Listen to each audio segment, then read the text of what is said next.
আসসালামু আলাইকুম। তো আজকে আপনাদের সাথে শেয়ার করতে আসলাম আমি আমার বাসায় কি কি চাষ করেছি।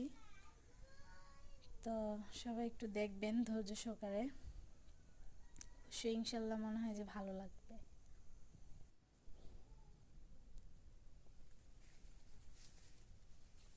এগুলো হলো বেগুন চারা, কালো বেগুনের চারা। তারপরে আছে অ্যালোভেরা, আঙুর চারা ছোট, এটা লটকন গাছ।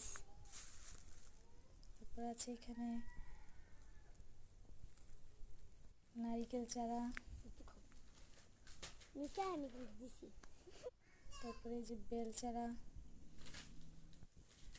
এগুলো লেবু, লেবু গাছ, ফুলও আছে ফলও আছে।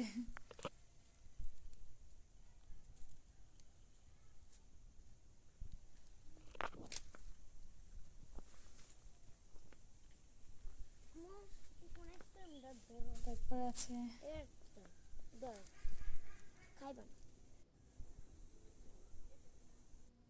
এই পাশে যে পেঁপে গাছ, আমার ছোট পেঁপে চারার মধ্যে পেঁপে হয়েছে মাশাআল্লাহ। তারপরে এই যে আমার ড্রাগন গাছ, কিন্তু ফল আসে না এখনো ড্রাগন গাছে কোনো।